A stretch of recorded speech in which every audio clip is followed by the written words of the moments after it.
우리 모두는 새로운 삶이, 새로운 은혜와 새로운 힘이 필요하지 않겠습니까? 장애물이 있는데 많은 인생의 장애물이 있지 않겠습니까? 장애물을 극복하고 새로운 삶을 살고 싶을 때가 참 많은 것 같습니다. 장애물 중에서 가장 크게 느껴지는 것은 무엇입니까? 한번 생각해 보십시오. 현재 우리의 삶에서 이것만 없어졌으면 참 좋겠다라고 하는 것이 무엇입니까? 각자 다 다르겠죠. 하나님께서 잘 아시겠죠. 하나님께서 그것을 해결해 주실 줄 믿습니다. 그런데 궁극적 장애물이 있습니다. 장애물이라기보다는 완전히 희망을 다 앗아가 버리는 것이죠. 그것은 무엇입니까? 여러분들도 잘 아시겠지만 죽음이죠. 죽음입니다. 어떻게 사망 권세라고 하는 가장 궁극적인 장애물, 그것을 이겨 새 삶을 얻을까요? 또 어떻게 우리가 지금 장애물이 있는데, 내 앞에 지금 장애물이 있는데 어떻게 그것을 극복해서 새로운 삶을, 내 삶이 좀 변하고 싶은데 어떻게 하면 내 삶이 변할 수가 있을까요? 오늘 이런 질문과 함께 이 본문을 한번 생각해 보고자 합니다. 죽어서 누워있는 소녀가 있었습니다. 꼼짝달싹 할 수 없는 소녀이죠. 한 관리가 있는데 그 관리가 이름이 야이로라고 합니다. 회당장입니다. 마태복음에는 안 나오고 마가복음과 누가복음에 나와요. 회당장은 바리새인들이 주로 합니다. 그리고 바리새인들 중에서도 영향력이 꽤 있는 사람이 회당장을 하는 거예요. 회당을 관리하는 거죠. 안식일에 회당에 모여서 유대인들이 이제 예배드리잖아요. 그 회당의 장을 맡을 정도면은 꽤 바리새인 중에서도 영향력 있는 사람인데, 아니 그 한 관리가 와서 절하는 것입니다. 예수님께 절해요. 이상하지 않습니까? 바리새인들은 예수님과 갈등이 있었던 그런 사람들이잖아요. 바리새인들은. 그렇죠. 그래서 바리새인들은 예수님이 하는 족족 꼬투리를 잡고 저게 율법이 어쩌게 저쩌게 하고 예수님이 어떻게 그냥 금식도 안 하고 뭐 그런 식으로. 그런데 이 바리새인 중에서도 꽤 영향력 있는 사람이 와서 예수님 앞에 절을 하는 거예요. 자신의 동료 바리새인들과는 전혀 다른 태도를 보이고 있습니까? 왜냐하면 딸이 죽었기 때문에 그렇습니다. 그래서 마음이 가난해진 거죠. 딸을 살릴 수 있는 믿음이 있었기 때문에 그렇습니다. 예수님만이 내 딸을 살릴 수가 있겠구나라고 하는 마음이 있었기 때문에, 절실하고 가난한 마음 때문에 바리새인임에도 불구하고 그렇게 예수님께 와서 절하는 모습입니다. 심령이 가난한 자가 복이 있나니라고 하는 말씀, 심령이 가난한 자가 정말 복이 있습니다. 바리새인마저도 심령이 가난하니까 예수님께 와서 절을 하는 것이죠. 바리새인이 아니라 아버지가 되는 순간입니다. 바리새인을 놓아버린 거죠. 이 야이로는, 한 관리는 마음이 가난해지니까 바리새인을 놓아버리고 한 소녀의 아버지가 되었습니다. 방금 죽었사오나, 방금 죽었습니다. 그러나, 방금 죽었습니다. 다 끝나버렸습니다가 아니라 그러나를 얘기하는 것이죠. 그러나 예수님께서 살릴 수 있습니다. 이런 믿음의 고백을 하는 것입니다. 심령이 가난하니까요. 바리새인을 놓아버렸으니까요. 그 몸에 손을 얹어 주소서. 그러면 살아나겠나이다. 아니, 그 몸에 손을 얹다니요? 이게 바리새인이 해도 될 말입니까? 전혀 바리새인이 이런 말 하면 안 돼요. 왜입니까? 시체에다가 어떻게 손을 댑니까? 부정한 시체에다가. 그런데 이 심령이 가난하고 바리새인을 놓아버리니까 이런 얘기를 할 수가 있는 거예요. 그리고 이 시체에다가 예수님께서 손을 얹으면 시체의 더러움이 전달되는 것이 아니라 예수님께서 오히려 더러운 걸 깨끗하게 하실 수 있다고 하는 믿음을 고백하는 겁니다. 왜입니까? 바리새인을 놓아버리니까. 바리새인을 놓아버렸을 때, 심령이 가난할 때, 바리새인이 아니라 아버지였을 때 우리는 이런 믿음을 고백하는 것을 우리가 보게 되는 것이죠. 예수님께서 참 선지자이니까, 구약에 보면 엘리야, 엘리사 다 사람을 살렸지 않습니까? 물론 이 바리새인이 주는 그리스도이시오, 살아계신 하나님의 아들입니다, 이런 종류의 신앙 고백은 아니지만 적어도 참 선지자요. 그래서 능력이 있으시며 죽은 내 딸을 살릴 수가 있겠다라고 하는 믿음이 있었던 것이죠. 바리새인을 놓아버렸기 때문에 그렇습니다. 예수님께서 이제 그 관리의 집으로 가셨습니다. 근데 이제 피리 부는 자와 떠드는 무리가 막 있어요. 이게 곡하는 거죠. 사람을 사서 막 곡하는 사람을 삽니다. 아이고 아이고 뭐 그런 그냥 통곡 소리가 막 나는 그런 어떤 장례식장 같은 것들을 생각해 보십시오. 그런 참 절망만 있는, 다 끝났다라는 것입니다. 이젠 더 해볼 것이 없다라고 하는 것입니다. 아이고 아이고 하면서 그 소리 가운데 다 끝났어. 이젠 더 해볼 것이 없어. 아무런 희망이 없어. 아무런 소망이 없어. 소녀는 누워 있었습니다. 아주 어린 소녀인 것 같았어요. 꼼짝도 하지 않고 단지 누워만 있는 모습. 여기서 우리는 인간의 비애를 느낍니다. 우리의 삶을 한번 생각해 보면 인간은 태어나죠. 그래서 여러 가지 희망을 품습니다. 초등학생은 초등학생대로 희망이 있고, 중학생은 중학생대로 희망이 있으며, 대학생, 청년들은 노년에 이르기까지 각양각색의 희망을 쫓아 이렇게 살다 보면 희로애락을 겪습니다. 왕성한 활동을 합니다. 그래서 소원을 성취할 때도 있습니다. 그럴 때는 기쁨과 희열을 맛봅니다. 그러나 반대로 슬픔이 있을 때도 얼마나 많이 있습니까? 두렵기도 하고 외롭기도 합니다. 그리고 일이 잘 안 풀립니다. 그래서 힘이 다 빠집니다. 노동 때문에, 노동의 힘든 그것 때문에 좀 쉬고 싶습니다. 그러나 어떨 때는 내가 일하고 싶어도 일이 없는 경우가 많이 있지 않습니까? 평범해 보이는 일상은 사실 전쟁입니다. 평범해 보이는 일상에 얼마나 많은 위험이 도사려 있고, 평범해 보이는 일상 가운데 얼마나 많은 생각들이 거기에 이렇게 섞여 있는지 모르겠습니다. 우리가 나름대로 열심히 버텨가며 살아갑니다. 그러다 결국 꼼짝없이 누워있게 됩니다. 소녀처럼 꼼짝없이 누워있게 될 날이 온다는 것이죠. 썩음을 기다리게 됩니다. 죽음은 도저히 인간이 넘을 수 없는 벽입니다. 우리 주님은 그런 인간의 비애를 보며 우셨어요. 우리 주님이 우시는 장면이 있거든요. 나사로의 죽음을 보시면서 우셨습니다. 나사로를 살려낼 것임에도 불구하고 살려내시기 전에 우셨어요. 왜냐하면 인간이 왜 이렇게 사망 권세 아래 있게 되었는가, 이걸 생각한 것이죠. 그러면서 내가 이 사망 권세를 곧 없애버리겠다, 그렇게 다짐을 하시면서 나사로야 나오라 라고 하시기 전에 주님은 우셨습니다. 절망하여 숨어있는 한 여인이 있습니다. 죽어서 꼼짝없이 누워있는 한 소녀가 있었고, 두 번째 절망하여 숨어있는 한 여인이 또 있었습니다. 오늘 꼼짝없이 누워있는, 죽어서 누워있는 그 소녀를 만나러 가는 도중에 절망으로 숨어있는 여인을 또 중간에 만나는 것이죠. 혈루증 앓고 있는 여자가 예수님의 뒤로 와서 예수님의 겉옷을 만지는 것입니다. 혈루증은 학자들이 이렇게 얘기합니다. 월경의 흐름이 비정상적으로 길었던 월경 과다증을 얘기합니다. 그러니까 아주 혈액의 유출이 시간이 길어지는 거예요. 그러니까 어떻게 해야 됩니까? 빈혈이, 상당한 빈혈이 있으면서 그냥 머리가 엄청 아프면서 엄청나게 어지러운 거예요. 육체적인 고통이 상당히 있는 것입니다. 그런데 이 병은 육체적인 고통보다 사회적인 고통이 더 심한 거예요. 왜냐하면 이 혈액이 유출되는 것은 율법적으로 부정하다고 생각했기 때문에 그 다른 사람들과 접촉하면은, 부정한 상태에서 접촉하면은 불결함이 전달되기 때문에 사람들과 만나면 안 됐어요.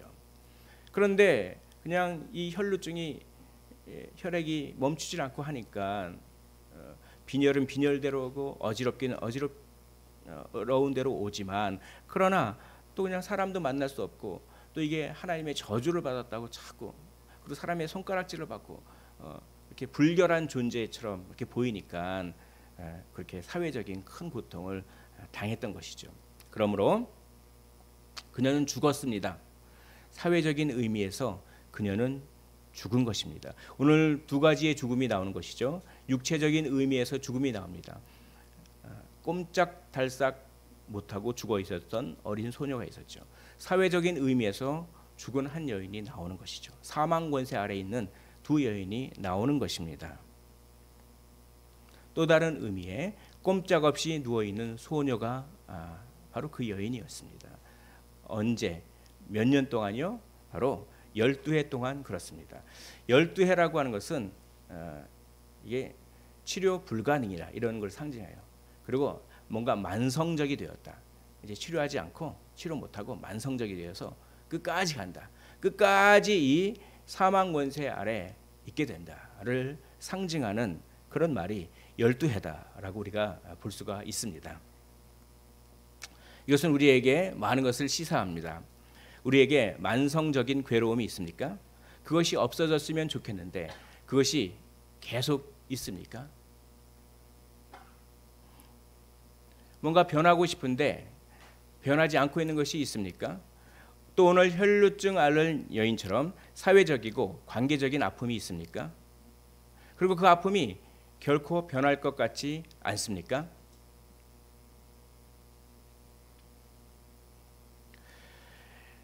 이런 사회적이고 관계적인 아픔은 우리 현대인들에게도 많이 나타나는 것 같아요. 문명이 발달하죠. 그래서 우주선을 발사하고 컴퓨터 기술이 발전하고 그래도 그런 것들이 사람의 마음에 평안을 주지는 못하지 않습니까? 그런 것들은 단지 세뇌를 시킵니다. 아니면 마취를 시킬 뿐입니다. 공황장애라고 하는 말이 어느 순간 굉장히 흔한 말이 되었어요. 공황장애를 찾아보니까 어떤 우리가 무슨 상식적으로 정말 두려움의 이유가 있는 거 있잖아요. 뭐 그냥 무서울 만한 환경이 딱 만들어졌을 때 무서워하는 것은 그건 정상적인 반응입니다. 근데 이 공황장애라고 하는 것은 그냥 평범한 일상인데 뜬금없이 무서운 거예요. 뜬금없이 두려움이 찾아오고 뜬금없이 그냥 무섭고 막 가슴 심장 박동수가 올라가고 막 그렇다고 하는 것입니다. 두려움을 줄 만한 요소가 없는데 심리적 요인이 참 크다고 합니다. 관계나 사회적인 냉랭함이나 관계적인 어려움과 깊은 밀접한 그런 연관관계가 있지 않겠습니까?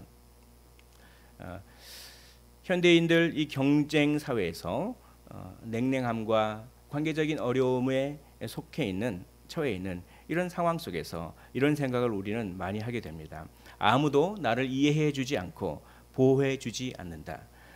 나는 내가 스스로를 보호해야 한다. 이런 마음이 이제 계속 내재되어 있다가 갑자기 터져 나온 거죠. 그럼 갑자기 뜬금없이 불안해지고 뜬금없이 두려워지는 이런 어떤 질병들을 우리가 심심치 않게 발견하는 것 아니겠습니까? 바로 혈루증입니다. 혈루증 걸린 여인은 우리의 이야기죠. 우리는 영적인 혈루증에 걸려 있습니다. 혈루증 걸린 여인이 얼마나 자존감이 높았을까요? 자존감이 높았을까요? 나는 왜 이럴까? 나에게 왜 이런 일이 생겼을까? 왜 상황이 바뀌지 않는가? 정녕 하나님은 계시는가? 하나님이 계신다면 그분은 왜 나를 외면하시는가? 이것이 오늘 우리의 질문이기도 하지 않겠습니까? 우리는 모두 역전을 필요로 하는 사람들입니다. 우리는 모두 새 힘이 있어야 하는 사람들입니다. 우리는 영적인 혈류병에 걸려서 꼼짝달싹 못하는 그런 상황에 있을 때가 얼마나 많습니까? 그러면 어디서 어떻게 그런 힘을 얻을 수 있을까요? 그들에게 예수님이 계십니다. 바로 예수님이죠. 오늘 혈루병 걸린 여인 또 꼼짝달싹 못하고 죽어 누워있는 한 소녀 그들에게 예수님이 계셨던 것입니다. 예수님만이 그러한 사망 권세에서 우리를 치료하시고 회복시키는 분인 줄을 믿으시기를 원합니다. 예수님은 어떤 분입니까? 오늘 본문에서는 두 가지 정도가 나옵니다. 첫 번째는 거침없으신 예수님이에요. 오늘 마태복음을 보면은 본문을 상당히 짧게 축약하고 있습니다. 이것은 마태복음이 무슨 강조점이 있어요. 여러분들 나중에 성경을 한번 읽어보십시오. 마가복음 5장과 누가복음 8장이 오늘 본문하고 똑같은 본문인데 거기는 뭔가 그냥 주저리주저리 많이 나와요. 마가복음 같은 경우에는 혈루증 걸린 여인이 과거에 어떤 상황인지가 좀 자세히 나옵니다. 그냥 병원이란 병원은 다 찾아봐도 아무런 그런 이렇게 차도가 있지 않고 그리고 자신의 재산을 다 탕진하고 그랬다 이런 얘기가 나옵니다. 그런데 마태복음에는 그런 얘기가 싹 빠져 있어요. 그리고 누가복음과 마태복음 같은데 보면은 오늘 그 한 관리가 자기 아들이 방금 죽었사오며 이렇게 나옵니다. 그런데 실제로는 그렇지 않아요. 처음에 예수님을 만나러 왔을 때는 우리 딸이 지금 죽을 것 같습니다. 죽은 게 아니었어요. 그런데 예수님이 그 관리의 집으로 가는 도중에 집에서부터 사람이 오는 거예요. 지금 당신의 딸이 죽었습니다. 더 이상 저 선생을 괴롭히지 마옵소서. 근데 그걸 딱 축약해 버린 거죠. 그런 과정을 축약하고 그냥 방금 죽었습니다. 이런 식으로 표현하면서 이렇게 예수님께서 살릴 수 있다고 하는 믿음을 그렇게 축약해 버리는 거예요. 이렇게 막 아주 짧게 아주 긴 이야기를 마태복음은 축약하고 있습니다. 왜 그럴까요? 그것은 예수님을 더 강조하기 위해서입니다. 거침없는 예수님. 아픔이 있는 사람들의 상태가 아니라 그들이 어떤 아픔이 있고 얼마나 많은 고생을 했든 간에 이 모든 것을 치료할 수 있는 예수님. 예수님이 거침없이 그 영화로 말하면 그냥 이렇게 슬로우 비디오가 이렇게 지나가면서 착착착착 지나가면서 그냥 빠른 템포로 거침없이 예수님이 고치고 또 고치고 또 고치고 그렇게 쫙 그러면서 예수님께서 거침없이 어떤 장애물이든지 다 허물어 버리시는 그 예수님을 강조하고 있는 것입니다. 여러분, 우리가 얼마나 많이 아픈지, 우리가 얼마나 많은 고생을 했는지 그건 중요하지 않습니다. 중요한 것은 예수님께서 이 모든 것을 다 고치실 수 있다고 하는 사실인 것이죠. 그것을 마태복음은 강조하고 있는 것입니다. 여러분, 우리가 절망을 느낀다고 해서 예수님도 그러리라고 생각해서는 안 됩니다. 예수님에게는 절망이라고 하는 단어는 없는 것이죠. 절망이라고 하는 단어는 우리에게만 있는 단어입니다. 물러가라 라고 말씀하시니까 이 소녀가 죽은 것이 아니라 잔다 이렇게 말씀하시니까 비웃어요. 아니 죽었는데 어떻게 비웃으십니다. 비웃은 사람이 또 있죠. 내가 내년 이맘때 너에게 아들을 주겠다 라고 하니까 비웃었어요. 사라가 속으로 웃고 이르되 내가 노쇠하였고 내 주인도 늙었으니 내게 무슨 즐거움이 있으리요. 웃었습니다. 비웃었습니다. 웃는다라고 하는 단어가 이삭이잖아요. 이삭. 그래서 이삭이라고 하는 이름을 붙였죠. 근데 하나님께서 이삭을 주셨잖아요. 네가 지금 비웃었느냐? 네가 이삭했느냐? 나는 너의 비웃음을 웃음으로 바꾸겠다. 나는 너의 이삭을 이삭으로 바꾸겠다. 이렇게 하면서 그렇게 너의 비웃음을 웃음으로, 너의 이삭을 나의 이삭으로 바꾸겠다라고 하면서 우리 하나님께서는 못 고칠 질병도 없으시고 역전하지 못하실 환경이 전혀 없으신데 비웃은 거죠. 우리가 감사하지 않고 불평하고 부정적인 생각에 휩싸여 있다면 우리도 비웃는 것입니다. 우리가 하나님을 비웃는 거예요. 저도 하나님을 참 사라와 같이 이렇게 비웃을 때가 얼마나 많은지 모르겠습니다. 낙심과 원망과 부정적인 생각으로 예수님과 그분의 말씀을 비웃고 있지는 않습니까? 예수님은 비웃는 사람들에게 말씀하시는 것입니다. 물러가라. 오늘 우리에게 낙심이 듭니까? 원망이 생깁니까? 부정적인 생각이 있습니까? 이것을 어떻게 합니까? 물러가라 라고 하시는 것입니다. 예수님께서 비웃는 자들을 물러가라 하셨듯이 우리의 낙심에다 대고 우리의 원망에다 대고 우리의 부정적인 생각에다 대고 이렇게 외치십시오. 물러가라. 이 소녀가 죽은 것이 아니라 잔다. 이렇게 외치시기를 원합니다. 우리 주님은 거침없이 어떤 장애물이든지 허물어 버리시는 하나님이시기 때문에 그렇습니다. 우리 주님은 두 번째 긍휼이 넘치시는 예수님입니다. 우리 22절을 화면 보면서 한번 읽어보도록 하겠습니다. 시작. 딸아 안심하라 내 믿음이 너를 구원하였다. 저는 이 말씀이 참 좋아요. 딸아, 이건 뭡니까? 너는 내 자녀다 이겁니다. 하나님은 오늘도, 예수님은 오늘도 우리를 이렇게 불러주십니다. 누구누구야 너는 내 자녀다. 안심하라. 참 이 말도 참 얼마나 좋은 말인지 모르겠습니다. 얼마나 염려, 걱정, 공포, 불안, 낙심, 절망, 슬픔이 많습니까? 안심하라. 괜찮다. 걱정하지 마라. 사람이 와서 참 제가 그걸 배워야 되는데 문제를 해결해 줄만라고만 하면은 오히려 잘 안 되는데 그냥 괜찮다.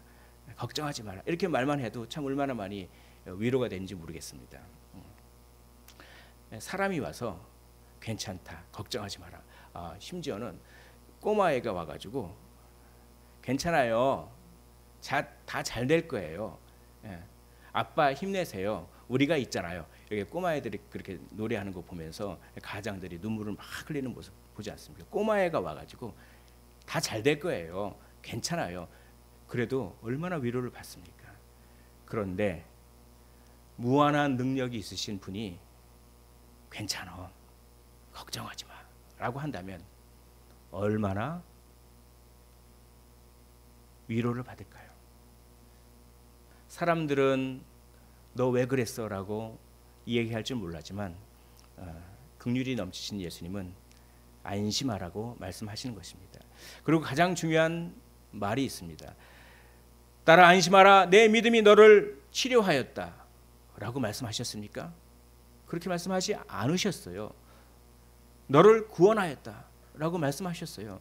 원래는 너를 치료하였다 이렇게 말씀하셔야 되는데 너를 구원하였다라고 말씀하십니다. 이것은 아주 여기서 깊은 뜻이 있습니다. 무엇입니까?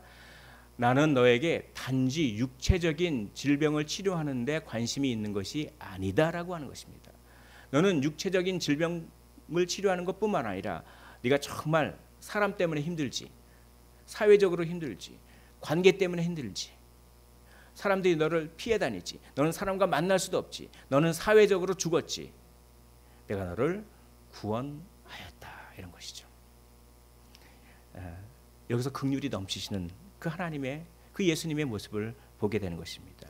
예수님께서 우리의 작은 신임에도 응답하시고 우리에게 가장 힘든 것, 우리에게 어려운 것을 우리보다도 더 잘하시는 그 예수님을 찬양합니다. 여인의 육체적인 치료에만 관심이 있지 않으셨습니다. 그 말씀이 너를 구원하였다, 너를 치료하였다가 아니라 너를 구원하였다라고 하는 말씀에 나오는 것입니다. 사회적이고 관계적인 고통을, 육체적인 고통뿐만 아니라 사회적이고 관계적인 고통을 예수님께서는 보셨던 것이죠. 또 어느 장면에서 예수님은 긍휼이 넘치시는 것을 압니까? 예수님은 만져주시는 거예요. 우리 25절을 보니까 예수께서 들어가사 소녀의 손을 잡으시며 이렇게 되어 있습니다. 참 긴장감이 흘러요. 비웃는 자들에게 물러가라 라고 해놓고 이제 딱 방으로 들어가서 꼼짝없이 누워있는 그 소녀를 딱 봅니다. 보는데 정말 과연 예수님이 살려내실 수 있을까? 어떤 방법으로 살려낼까? 뭐 이런 궁금증과 함께 긴장감이 흐릅니다. 그때 예수님께서 손을 탁 잡으십니다. 그러니까 일어나는 거예요. 그런데 손만 잡으신 게 아닙니다. 오늘 마태복음에는 이게 생략되어 있어요. 그러나 마가복음과 누가복음에는 손을 잡으신 다음에 이런 말씀을 하십니다. 달리다 굼, 달리다 굼, 일어나라 소녀야. 유명한 말씀이죠. 이 말씀 참 좋아합니다. 제가 힘들고 지칠 때, 기도할 때 달리다 굼 이렇게 기도 많이 합니다. 또 나사로야 나오라 이런 기도도 참 많이 하는데 이런 유명한 말씀이 있습니다. 또 누가복음 8장 14절에도 아이야 일어나라 이런 말씀이 있어요. 그런데 마태복음에는 이런 유명한 말씀, 이게 참 상당히 은혜로운 말씀이잖아요. 이 말씀이 빠졌어요. 대신에 소녀의 손을 잡는다라고 하는 그것은 생략하지 않으셨습니다. 그만큼 뭡니까? 만져주신다고 하는 것을 강조하고 있어요. 달리다 굼이라고 하는 말씀을 생략할지언정 손을 잡았다고 하는 것은 그 기록을 유지하고 있습니다. 뭘까요? 만져주심을 강조하고 있습니다.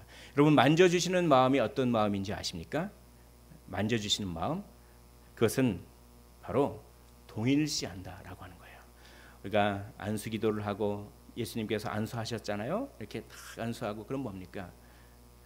너의 아픔이 곧 나의 아픔이다, 이런 뜻입니다. 만져주신다고 하는 건요, 너의 아픔에 동참하겠다라고 하는 뜻입니다. 동일시의 은혜예요. 그건 긍휼의 마음인 것이죠. 그걸 강조하고 있습니다. 우리 주님은 우리와 동일시 되셨습니다.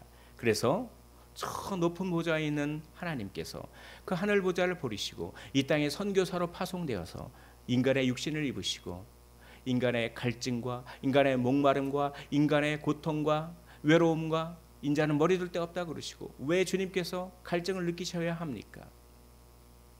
온 우주를 지으신 분께서, 그는 동일시의 마음이 있다고 하는 거예요. 참 공감 능력이 중요한 시대입니다. 뭐 문제를 해결해 주는 것, 그런 건 유튜브 봐도 많이 있지 않습니까? 참 요즘에는 유튜브가 선생님인 것 같아요. 유튜브에 뭐뭐 하는 방법, 그러면 그냥 엄청나게 와가지고 친절히 가르쳐 주더라고요. 그런데 문명이 이렇게 발달할수록 오히려 따뜻한 사람 찾기가 힘든 거예요. 그러니까 여러분, 우리가 따뜻하면 경쟁력이 있습니다. 우리가 따뜻한 사람이 귀한 시대예요. 따뜻하면 그게 일종의 마케팅 용어로 블루오션입니다. 블루오션. 다른 사람들이 가지고 있지 않는 능력을 가지고 있을 때 마케팅에서는 그런 걸 얘기하잖아요. 이게 우리는 따뜻한 사람이잖아요. 따스한 성령님이 우리 안에 계시잖아요.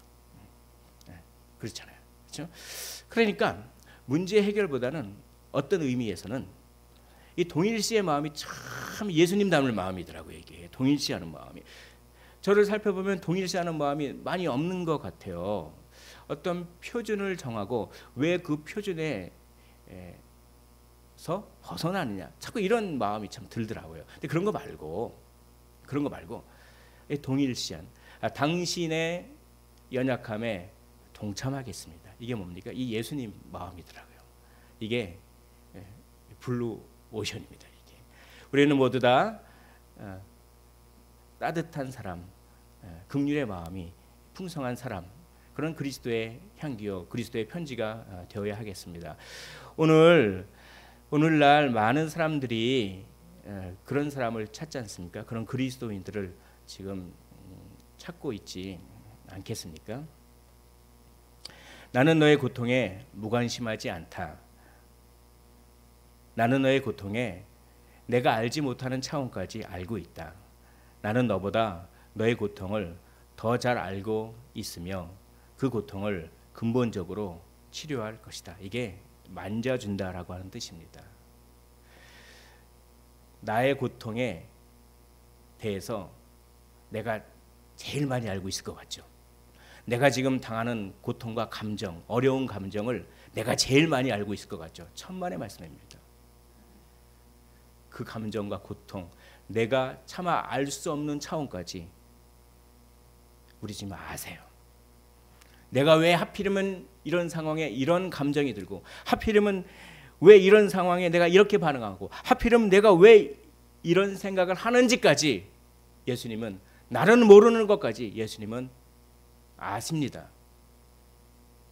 그 예수님을 바라봤으면 좋겠어요. 그 예수님께서 무관심하지 않다라고 말씀하시는 거예요. 예수님이 우리에게 얼마나 관심이 많으신지 아십니까?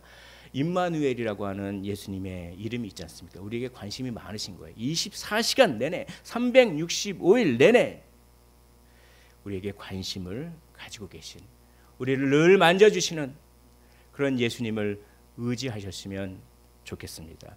그 예수님께 의지하십시오. 그 예수님께 나아가야 합니다. 어떻게 나갑니까? 믿음으로 나아갑니다. 첫째, 바리새인을 포기하는 믿음입니다. 바리새인을 포기하고 아버지가 됐을 때 예수님을 온전히 믿었던 것처럼 우리도 바리새인을 포기해야 돼요. 바리새인, 내 생각을 포기하라는 것입니다.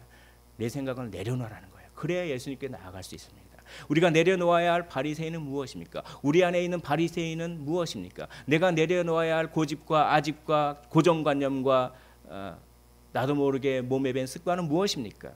그걸 내려놓아야 됩니다. 내 생각을 물러가라. 비웃는 자를 물러가라. 내 생각을 물러가게 하십시오. 두 번째 어떤 믿음입니까? 겉옷가를 만지는 믿음입니다. 오늘 이 말씀이 참 은혜로워요. 겉옷을 만지니라고 표현하지 않았습니다. 여러분, 겉옷가를 만지니, 겉옷가를 밑줄을 한번 쳐보십시오. 나중에. 그리고 여기 가라고 하는 게 있는데, 이게 그냥 마태가 세리잖아요. 세리. 그러니까 회계사죠. 회계사가 얼마나 꼼꼼한지 모르겠습니다. 그러니까 하나님께서 그 꼼꼼한 걸 사용하신 것 같아요. 그 꼼꼼하게 놓쳐 버릴 만한 것을 기록했어요. 그냥 대충 겉옷을 만졌다 이렇게 표현하지 않고 아주 겉옷 중에서도 겉옷가를 만지니 아주 구체적으로 표현하고 있어요. 이게 참 이 마태가 꼼꼼해요. 이 겉옷가 할 때 가는 헬라어로 크라스페톤이라고 합니다. 이 크라스페톤은 마태복음 23장 5절에 옷술을 길게 하고라고 할 때 이 술을 말해요. 술. 그래서 그 여인이 겉옷을 잡았는데 겉옷 중에 옷술을 잡은 거예요. 옷술. 근데 이 술은 유대인들에겐 아주 큰 의미가 있습니다. 하나님의 말씀을 상징해요. 그리고 하나님의 말씀을 기억하는 것을 상징합니다. 민수기와 신명기에 그런 말씀이 있어요. 윌킨슨이 이렇게 해설합니다. 이 술들은 옷을 입은 자들이 하나님의 명령을 순종하고 하나님 앞에서 거룩해야 함을 상기시켰다. 오늘 구약의 말씀을 볼까요? 민수기 15장 38절과 39절에 보면 그들의 옷단 귀에 술을 만들고 청색끈을 그 귀에 술에 더하라. 이 술은 너희가 보고 여호와의 모든 계명을 기억하여 준행하고 라고 하는 것입니다. 이 술은 뭡니까? 마시는 술이 아닙니다. 이 술, 옷술. 이 술은 뭡니까? 말씀을 기억하라고 하는 것입니다. 말씀을 기억하는 겁니다. 믿음은 말씀을 기억하는 거예요. 믿음은 옷술을 만지는 것입니다. 신명기 22장 12절에 너희가 입는 겉옷의 내 귀에 술을 만들지어다 이렇게 이제 얘기하는 것이죠. 이런 것들을 다 여인이 의도하고 일부러 옷술을 만졌다 이런 것들을 본문에서 찾아볼 수는 없습니다. 그러나 적어도 여인이 어떤 동기에서 그것을 했는지 적어도 나타나진 않지만 적어도 마태는 옷술을 만졌다고 하는 걸 강조하고 있어요. 그러면서 우리에게 믿음의 본질 중에 중요한 한 본질을 우리에게 가르쳐주고 있습니다. 여러분, 바리새인을 포기하는 믿음, 내 생각을 포기하는 믿음, 또 옷술을 만지는 믿음, 뭡니까? 하나님의 말씀을 기억하는 믿음을 가지시기를 원합니다. 그러면 우리의 삶이 변해요. 우리의 삶이 변합니다. 생각의 노예가 되지 않는 거예요. 감정의 노예가 결코 될 수가 없는 것입니다. 오히려 말씀의 거룩한 노예가 되는 것이죠. 우리가 옷술을 만짐으로 말미암아 그렇게 되는 것입니다. 그러나 말씀은 이렇다. 우리 한번 따라해 볼까요? 그러나 말씀은 이렇다. 시작. 그러나 말씀은 이렇다. 이게 옷술을 만드는 믿음이에요. 자꾸 유혹해요. 야, 이렇게 해. 그때 어떻게 합니까? 그러나 말씀은 이렇다. 야, 이렇게 해. 마귀가 유혹할 때 그러나 말씀은 이렇다. 이게 옷술을 만지는 믿음입니다. 말씀으로 대적하는 거예요. 그게 예수님이 마귀의 시험을 이기신 방법이 그렇습니다. 야, 돌을 떡덩이로 만들어봐. 그럴 때 예수님이 어떻게 했습니까? 그러나 말씀은 이렇다. 야, 저 성전 꼭대기에서 떨어져봐. 그러나 말씀은 이렇다. 야, 너 나에게 경배해봐. 그럼 내가 이 천한 만국의 모든 권세를 너에게 줄 거야. 그러나 말씀은 이렇다. 신명기 8장과 신명기 6장을 가지고 생각을 이겨내셨죠. 마귀의 유혹을. 이게 옷술을 만지는 그런 믿음인 것입니다. 첫째 아담이 실패했던 것을 예수님께서는 이런 시험에 승리하시고 십자가와 부활을 통하여 그 승리를 확증해 주시고 그 승리를 우리에게 주셨습니다. 그 예수님을 찬양합니다. 그리고 예수님이 하셨듯이 우리도 그러나 말씀은 이렇다라고 하는 옷술을 만지는 믿음을 가지시기를 원합니다. 그럴 때 우리는 새로운 삶을 살 수가 있는 것이죠. 상황이 바뀔 수도 있습니다. 하나님께서는 때로는 상황도 많이 바뀌어 주십니다. 그러나 상황이 바뀌지 않을 때도 많습니다. 그러나 이런 믿음을 가지면 상황을 대하는 나는 바뀔 수가 있는 것입니다. 똑같은 상황을 전혀 다르게 살아낼 수 있는 것입니다. 새로운 삶을 살 수 있는 것입니다. 오늘 두 종류의 사망이 나옵니다. 육체적으로 꼼짝없이 누워있는 소녀, 육체적으로 힘들고 아프고 꼼짝없이 누워있는 그런 분들도 많이 계시죠. 또 관계적으로 꼼짝없이 누워있는 여인, 사회적으로 관계적으로 힘들어서 꼼짝달싹 없이 사회적으로 관계적으로 죽어있는 것 같은, 바로 사망 권세 아래 있는 인간의 대표적인 유형 두 가지를 이야기하고 있습니다. 그러나 중요한 것은 무엇입니까? 육체적으로 꼼짝없이 누워있던 소녀에게도, 관계적으로 꼼짝없이 누워있던 여인에게도 어김없이 예수님이 함께 하셨다는 것입니다. 오늘 우리도 영적인 혈루병에 걸려 있습니까? 오늘 우리도 꼼짝없이 누워있을 수밖에 없는 그런 상황에 처해 있습니까? 그러나 오늘 우리도 동일하게 거침없으신 예수님께서, 긍휼이 풍성한 예수님께서 우리와 함께 하고 계신 줄 믿으시기를 원합니다. 그러므로 느낌에 복종하지 마십시오. 예수님을 의지하지 마십시오. 느낌은 단지 우리를 속일 뿐입니다. 느낌이 아니라 옷수를 붙잡으시기를 원합니다. 새로운 삶이 필요한 사람들에게, 역전을 꿈꾸며 사망 권세를 탈피하고 싶은 사람들에게 예수님이 계십니다.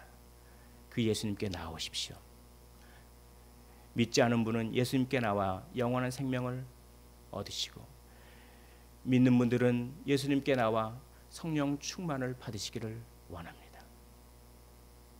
바리새인을 포기하시고 주님의 옷수를 잡으십시오. 그리하면 일어날 것입니다.